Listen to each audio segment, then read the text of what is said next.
Hello bete, I hope all of you are well and also your study is going very well. Last time what we were discussing Ampere circuital law.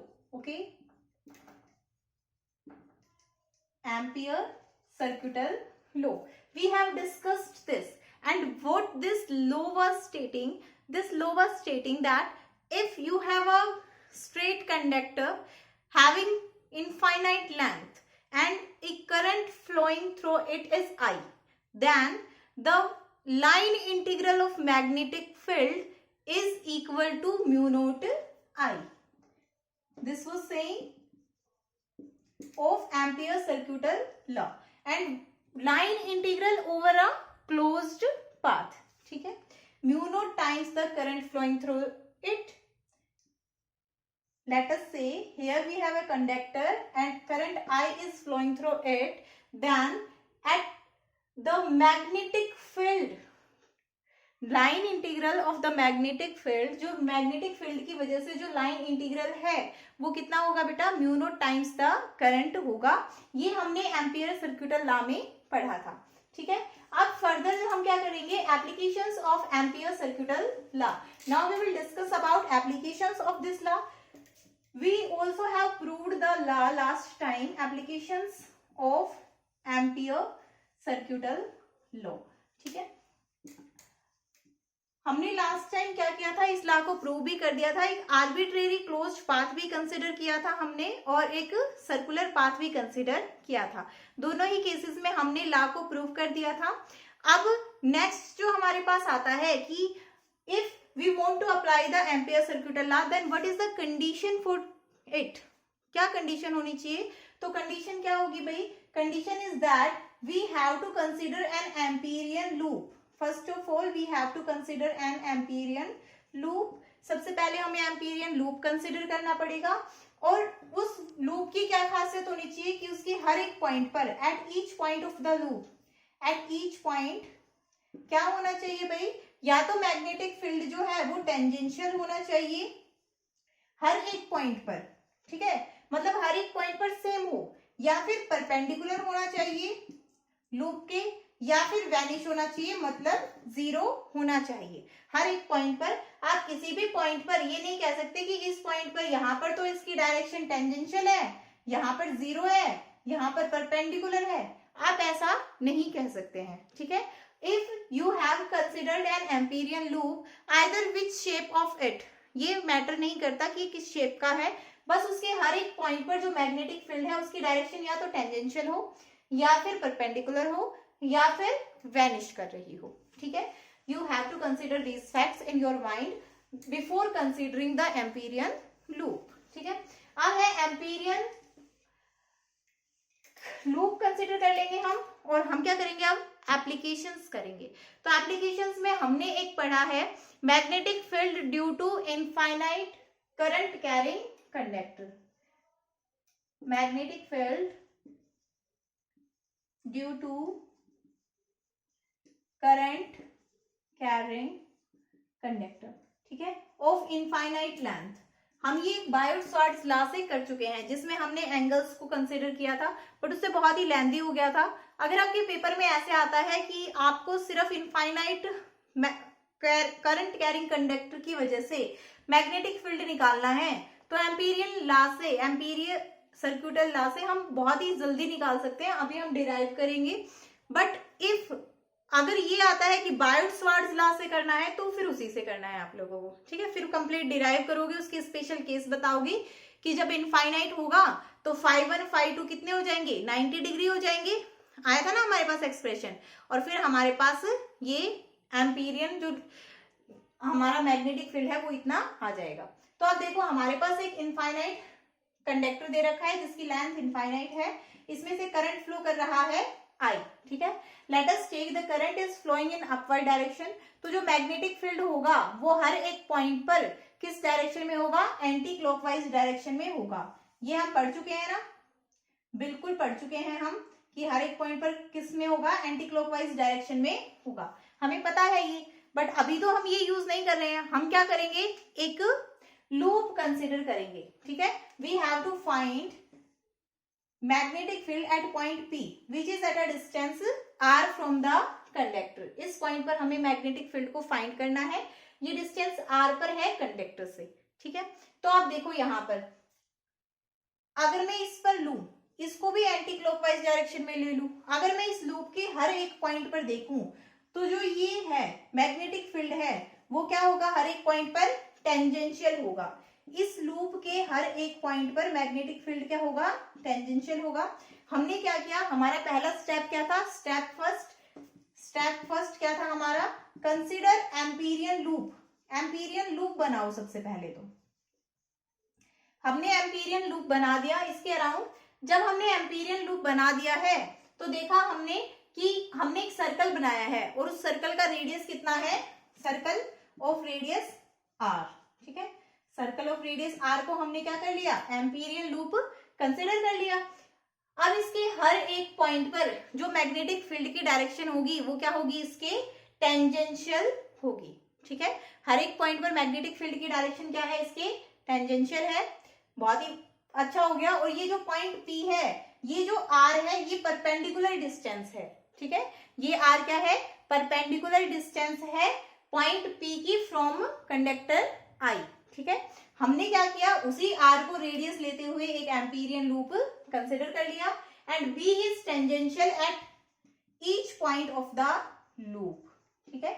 B क्या है, tangential है loop के हर एक point पर, ठीक है। यहां से देखो अगर हम क्या कर ले तो मैग्नेटिक फील्ड की डायरेक्शन कुछ इस तरह से बन जाएगी, मतलब एंटी क्लॉकवाइज। अगर हम डीएल को भी एंटी क्लॉकवाइज डायरेक्शन में ले लें, ठीक है, जो हम लाइन इंटीग्रल लेंगे बी डॉट डीएल, तो अगर हम इस डीएल को भी एंटी क्लॉकवाइज डायरेक्शन में ले लें, इसी डायरेक्शन में ले लें, तो दोनों के बीच में एंगल कितना हो जाएगा, 0। थीटा कितना हो जाएगा, 0 हो जाएगा। B dl cos theta, theta 0 है, कोस थीटा की वैल्यू कितनी हो जाएगी, 1। क्या आ जाएगा, B D L.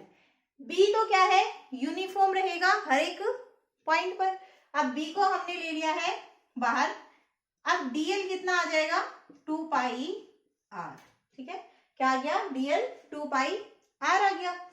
Next, according to Amperian law, Ampere law क्या कहता है, Ampere law, this is equal to mu naught I. ये किसके बराबर होता है, म्यू नॉट आई के बराबर होता है। तो म्यू नॉट आई के बराबर इसको पुट कर दो, बी 2 पाई आर बराबर म्यू नॉट आई। तो क्या हो जाएगा यहाँ से, बी बराबर म्यू नॉट आई अपॉन में 2 पाई आर। और आप इसको क्या लिख सकते हो, ऊपर नीचे 2 से मल्टीप्लाई कर दो, mu naught upon 4 pi 2 I upon R. तो ये हो जाएगा आपके पास magnetic field at a distance R from the conductor due to a straight current carrying conductor, ठीक है। एक स्ट्रेट करंट कैरिंग कंडक्टर था। एक बार फिर से प्रोसीजर देखते हैं। हमने सबसे पहले क्या किया, एम्पीरियन लूप कंसिडर किया, we consider the Amperian loop first of all. इसके बाद हमने क्या किया, और जो एम्पीरियन लूप था वो कैसा कंसिडर किया है हमने, सर्कल कंसिडर किया है। उसका रेडियस कितना है, आर है। फिर हमने लाइन इंटीग्रल निकाला और एम्पीरियन लूप कंसिडर करने की हमारे पास जो कंडीशंस थी कि या तो बी उस पर 0 होना चाहिए, या फिर परपेंडिकुलर, या फिर क्या, टेंजेंशियल। तो यहां पर क्या है, टेंजेंशियल है हर एक पॉइंट पर मैग्नेटिक फील्ड। तो हमने ये कंसिडर कर लिया एम्पीरियन लूप। यहां से क्या हुआ हमारे पास, नेक्स्ट जो हमारा स्टेप था वो हमें क्या निकालना था, लाइन इंटीग्रल निकालना था। तो लाइन इंटीग्रल निकालना था, तो हमने क्या किया, एंटी क्लॉकवाइज डायरेक्शन में ही डीएल एलिमेंट को ले लिया। इससे क्या हुआ, दोनों के बीच में एंगल, बी और डीएल के बीच में एंगल कितना हो गया, 0 हो गया। लाइन इंटीग्रल में यहाँ पर बी डीएल कोस थीटा आ गया, तो थीटा 0 है, तो यह हो जाएगा हमारे पास B dl, B bar 2 pi R आ गया। अब नेक्स्ट क्या था, एम्पियर लॉ में इसको हम पुट कर देंगे। तो जब एम्पियर लॉ में हमने पुट किया तो इसको म्यू नॉट आई के बराबर पुट कर दिया। म्यू नॉट आई के बराबर जैसे ही पुट किया हमने, तो क्या हो गया हमारे पास, क्या रिलेशन आ गया, बी बराबर mu naught upon 4 pi 2 I upon में आर। और यही रिलेशन हमारा कहां से निकला था, जब हमने बायोट-सवार्ट्ज लॉ का यूज किया था और इतनी लंबी कैलकुलेशन की थी तब। इसमें बस हमने थोड़ा सा लिखा है और हमारा रिलेशन भी आ गया है। ठीक है, तो अब देखो इससे क्या पता चल रहा है आपको, ये बहुत ही ज्यादा इंपॉर्टेंट है आपके लिए। ठीक है, पहला तो ये जो लॉ आता है ना, ये जो एक्सप्रेशन है, ये क्या करता है, जो ओरिएस्टेड एक्सपेरिमेंट है उसको सपोर्ट करता है। ठीक है, ओरिएस्टेड एक्सपेरिमेंट को सपोर्ट करता है। दूसरा देखो यहाँ पर बी किसके प्रोपोर्शनल है, इनवर्सली प्रोपोर्शनल है आर के। इसका मतलब जैसे जैसे आप कंडक्टर से दूर जाते जाओगे मैग्नेटिक फील्ड क्या होता चला जाएगा, कम होता चला जाएगा। ठीक है, दूसरा क्या है कि जो मैग्नेटिक फील्ड है वो क्या है, कॉन्सेंट्रिक सर्कल्स बनता है। हमने एम्पीरियन लूप कैसा कंसिडर किया था, इस तरह से हमने एम्पीरियन लूप कंसिडर किया था। ठीक है, तो आप अगर यहाँ पर ये इनफाइनाइट कंडक्टर है, ठीक है, यहाँ पर पॉइंट लेते तो हम यहाँ पर कंसिडर करते, यहाँ पॉइंट लेते तो यहाँ पर, यहाँ पॉइंट लेते तो यहाँ पर पॉइंट लिया होता तो यहाँ, सभी का रेडियस कितना है, आर है। सभी सर्कल्स का रेडियस कितना है, आर। और इन सभी पॉइंट्स पर जो बी की वैल्यू होगी वो क्या होगी, यही रहेगी, कितनी, μ0/4 2I में आर। तो मतलब जो स्ट्रेट कंडक्टर है उसके अराउंड जो मैग्नेटिक फील्ड होता है, अगर इसकी इनफाइनाइट लेंथ है तो वो किस तरह का होगा, सिलेंड्रिकल। कंप्लीट अगर आप देखना चाहो, एक पॉइंट की बात ना करो, कंप्लीट करो तो ये पूरा एक सिलेंडर नहीं बन जाएगा ऊपर से लेकर नीचे तक, बोलो यस और नो, बन जाएगा ना। तो ये क्या हो जाएगा आपके पास, सिलेंड्रिकल हो जाएगा। अब आप देखो यहाँ पर ये सारे क्या है, अगर आप इधर आते जाओगे यहां पर इस पॉइंट पर लोगे तो ये सारे जो सर्कल्स बनेंगे ये क्या बनेंगे, कॉन्सेंट्रिक सर्कल्स बनेंगे। ठीक है, सारे जो सर्कल्स बनेंगे वो क्या बनेंगे, कॉन्सेंट्रिक सर्कल्स बनेंगे। इसीलिए हम क्या कहते हैं कि जो मैग्नेटिक फील्ड लाइंस होती हैं उनका ना तो कोई स्टार्टिंग पॉइंट होता है और ना ही कोई एंडिंग पॉइंट होता है। ठीक है, वो ना तो कहीं से स्टार्ट होती है ना ही एंड होती है, कि किस तरह से बिहेव करती हैं, वो कंटिन्यूअस बिहेव करती हैं। नेक्स्ट देखो magnetic field due to a conductor. ठीक है, अब हम एक करंट कैरिंग कंडक्टर की वजह से देखेंगे। करंट कैरिंग कंडक्टर की वजह से हमें मैग्नेटिक फील्ड देखना है। तो ये हो गया हमारे पास कंडक्टर। ठीक है, कंडक्टर तो हो गया, सिलेंड्रिकल कंडक्टर है, और ये भी कैसा कंडक्टर है, या फिर सिलेंडर ही लिख लो ना। ठीक है, सिलेंडर। तो आप देखो यहां पर ये इसकी एक्सिस हो गई कंडक्टर की। ठीक है, इसमें हर एक पॉइंट पर, पहला केस मैं ले रही हूं कि इसकी हर एक पॉइंट से क्या कर रहा है, करंट फ्लो कर रहा है। ठीक है, तो हम पहला क्या देखते हैं, outside, at a point outside the conductor. ठीक है, एक ऐसा पॉइंट लेंगे जो क्या होगा, कंडक्टर से आउटसाइड होगा। तो यहां पर हमने वो पॉइंट कंसिडर कर लिया P। ठीक है, अब इस P पॉइंट के लिए कंप्लीट अगर मैं इसको मोटी सी वायर ही कंसिडर कर लूं तब क्या होगा। तो अगर मैं इसको कंप्लीट एक मोटी सी वायर ही कंसिडर कर लेती हूं तो ये वही हो जाएगा, स्ट्रेट करंट कैरिंग कंडक्टर हो जाएगा ना। अभी तो हमने पढ़ा, मैं क्या कर लूं, अब इसके अराउंड एक एम्पीरियन लूप कंसिडर कर लूं। ठीक है, जिसकी यहां से इसकी एक्सिस से दूरी कितनी है, r। ओके, इस पॉइंट की एक्सिस से कितनी दूरी है, r दूरी है। तो अब फिर से हमारा वही रहेगा, मैग्नेटिक फील्ड आ जाएगा, कितना आएगा, ये जो पूरा सिलेंडर था इसको मैंने क्या कंसिडर कर लिया है, अब पूरी वो मोटी सी वायर कंसिडर कर ली है। अब इसके डायमेंशन से तो कुछ फर्क पड़ना नहीं है, सिर्फ फर्क किससे पड़ेगा, इसके अंदर फ्लो होने वाले करंट से। वो करंट हमने मान ही रखा है, कितना है, I। ये जो है ये क्या है, एक्सिस ऑफ द कंडक्टर। तो यहां पर देखो क्या आ जाएगा, आउटसाइड वाला μ0/4 2I में R। ठीक है, सेम प्रोसीजर है जैसा अभी हमने थोड़ी देर पहले किया था, सेम उसी प्रोसीजर से क्या आ जाएगा हमारे पास, यही आ जाएगा। ये क्या है, at a point outside the conductor, मैंने इसको BO लिख दिया।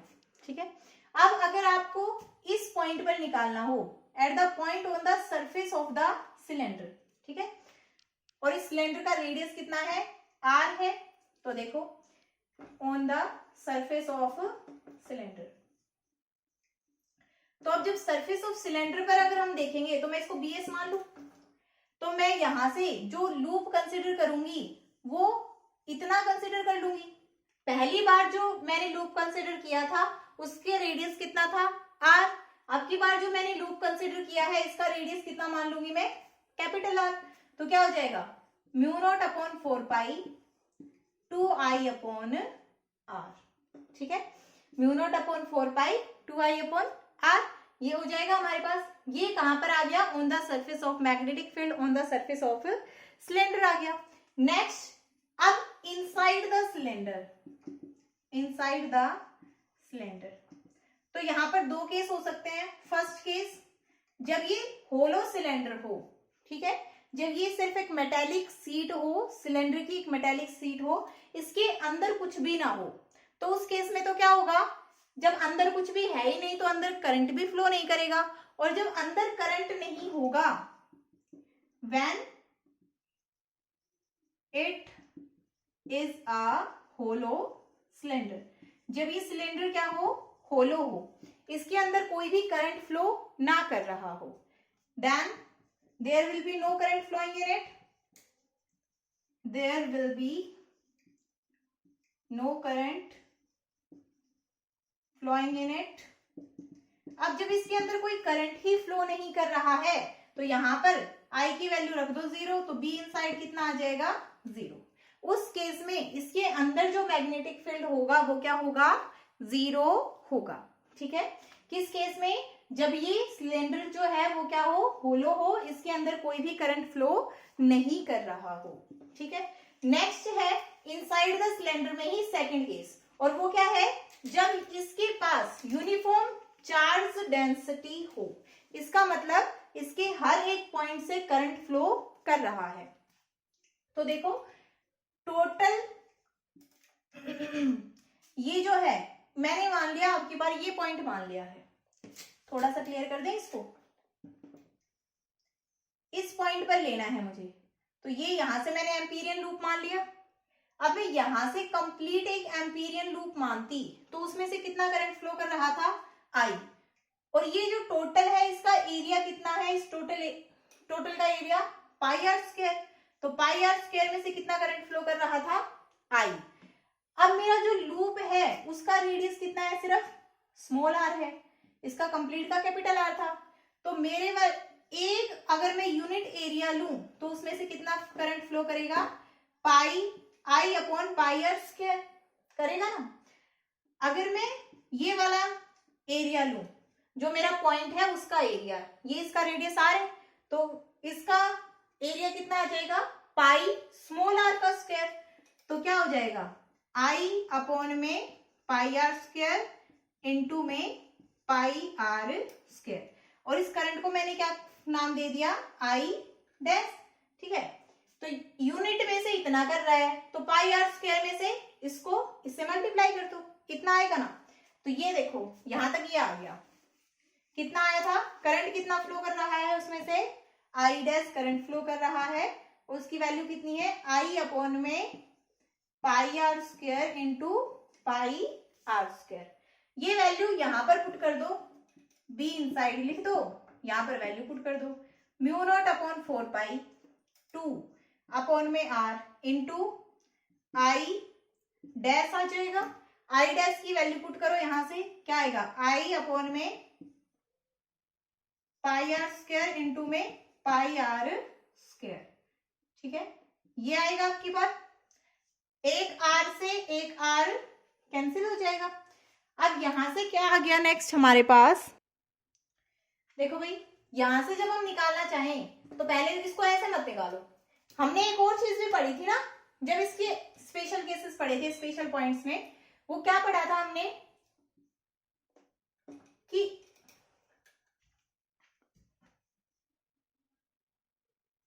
तो उसमें हमने क्या पढ़ा था भाई, उसमें हमने पढ़ा था कि अगर किसी मटेरियल के अंदर से करंट फ्लो कर रहा है, अगर हम मटेरियल के अंदर कोई वो ले रहे हैं, पॉइंट ले रहे हैं, तो मटेरियल है उस केस में हमें जो रिलेटिव परमिटिविटी है वो लेनी पड़ेगी, mu naught into mu are.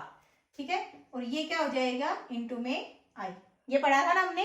अब ये पढ़ा था हमने, तो आपके पास जो करंट एलिमेंट होगा वो इसके बराबर होगा, और उसमें से कितना करंट फ्लो कर रहा है, I डैश।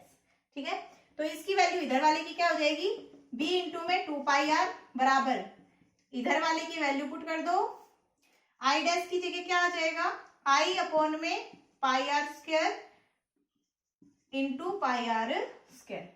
यहां से इसको इधर लेकर जाओ, क्या बनेगा, B बराबर म्यू नोट अपॉन में 2π r mu naught mu r I into πr square upon में πr स्क्वायर। ऊपर नीचे 2 से मल्टीप्लाई कर दो, नीचे तो 4 बन जाएगा और ऊपर बन जाएगा 2, एक r से एक r कैंसिल। तो ये आ गई आपके पास वैल्यू। अब देखो कंक्लूजन निकालो। आउटसाइड कैसे बिहेव कर रहा है, बी नोट प्रोपोर्शनल है 1 अपॉन आर के। ठीक है, सरफेस पर कैसे प्रोपोर्शनल है, बी एस प्रोपोर्शनल है 1 अपॉन आर के, या फिर बी नोट कॉन्स्टेंट है सरफेस पर, कॉन्स्टेंट ही है ना। आप कंडक्टर के सरफेस पर किसी भी पॉइंट पर जाओ, क्योंकि ये सारी चीजें कांस्टेंट है इस फॉर्मूले में। नेक्स्ट देखो, इनसाइड अगर होलो होगा कंडक्टर तब तो बी इनसाइड 0, और अगर उसकी यूनिफॉर्म चार्ज डेंसिटी हुई तो उस टाइम पे क्या होगा, बी आई कितना हो जाएगा, mu naught mu R upon 4π 2I upon pi R square. तो हमें तो सिर्फ क्या देखनी है, आर पर डिपेंडेंस पॉइंट पर, तो क्या हो जाएगी, बी आई प्रोपोर्शनल हो जाएगा आर के। अब आपको एक ग्राफ बनाना है, ठीक है, बनाओ। ये है बी और ये है आर। ठीक है, कंडक्टर में मैग्नेटिक फील्ड और उससे पॉइंट की डिस्टेंस पर, उसकी एक्सिस से पॉइंट की डिस्टेंस पर हमें ग्राफ बनाना है। तो ऑन द एक्सिस, अगर ये सिलेंडर की एक्सिस है, इस एक्सिस पर आप किसी भी पॉइंट पर लेना चाहेंगे मैग्नेटिक फील्ड, तो वो कितना आएगा, 0 आएगा। क्यों, क्योंकि यहाँ पर आर की वैल्यू कितनी हो जाएगी, 0 हो जाएगी। ठीक है, तो यहाँ पर इसके हर एक पॉइंट पर वैल्यू कितनी आएगी, 0। ठीक है, आर यहाँ पर 0 पुट कर दो, रिलेशन कर दिया। ये रिलेशन आया था, देखो, mu naught upon 4π mu R 2I R upon में पाई आर स्क्वायर। इसमें आर की वैल्यू 0 हो जाएगी ना, एक्सिस के ऊपर, एक्सिस से ही तो हम डिस्टेंस ले रहे थे, यहाँ पर आर की वैल्यू 0 हो जाएगी, तो ये क्या हो जाएगा, एक्सिस पर मैग्नेटिक फील्ड 0। तो मतलब एक्सिस पर मैग्नेटिक फील्ड, जब आर 0 है तो मैग्नेटिक फील्ड भी 0। ये मैंने मान ली कैपिटल आर। ठीक है, तो इस पॉइंट तक, कैपिटल आर तक मैग्नेटिक फील्ड यूनिफॉर्मली बढ़ेगा। क्यों, क्योंकि बी प्रोपोर्शनल है आर की। ठीक है, नेक्स्ट, इस पॉइंट के बाद बी इनवर्सली प्रोपोर्शनल है आर के, है ना। तो इस पॉइंट के बाद जब आगे जाते जाओगे तो मैग्नेटिक फील्ड डिक्रीज होगा। तो यहां से आपने क्या निकाल लिया कि जो मैग्नेटिक फील्ड है वो कंडक्टर के सरफेस के ऊपर मैक्सिमम होगा। ठीक है, तो आज के लेक्चर में हमने क्या पढ़ा, आज के लेक्चर में हमने पहला तो निकाला magnetic field due to a straight current carrying conductor.